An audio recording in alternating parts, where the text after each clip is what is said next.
The following is a segment of an interview conducted with broadcast journalist Hugh Hewitt and Dr. Michael Youssef on September 26th in Atlanta, Georgia. The interview explores Dr. Youssef's unique perspective and insights on the challenge of Islam, captured in his new book, Jesus, Jihad, and Peace. Ambassador Ryan Crocker, who is truly a brave American, he has served in reverse order, our ambassador in Afghanistan, Iraq, Syria, Lebanon, and he said, we've got to go faster. Echoing what General Petraeus said from USC, General James Mattis said the same thing. They're not wasting any time. And do you think that the West gets yet how dangerous ISIS is? Some do, and some see them as JVs. You know, he denies saying that now.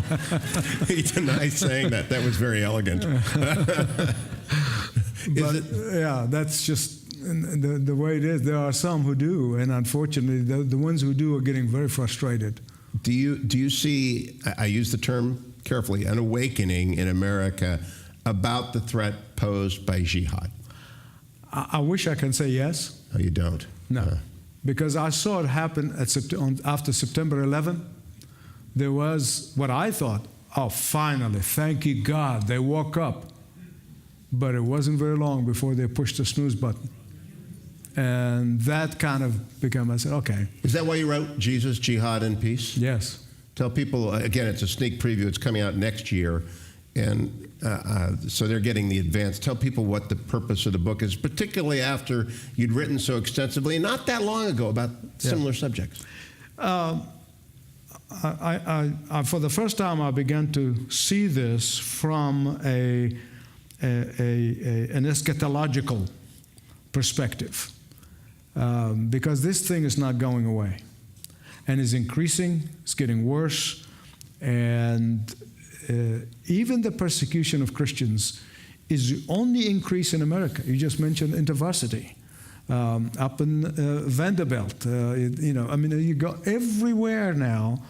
Christians, true Christians, I'm talking about, not the ones who say, Jesus, Muhammad, and they're all fine, they're all good, and they're all the same. I'm talking about the true Christians that are being squeezed out here, certainly in England. They would arrest a street evangelist in England and put him in jail and fine him, but they would never do that to a Muslim. I mean, it's happening. And so this global persecution, and I began to see it from the words of Jesus in Matthew 24, as the birth pangs and as the labor pains become in shorter and shorter intervals. He said, that's when you know the time is coming. And we don't know the time. Of course, he said only the Father knows the time. But nonetheless, I began to say, this is an opportunity for people, really could be the final call, as it were. Wake up, come to Christ, believe in Him, because it may be the time is short.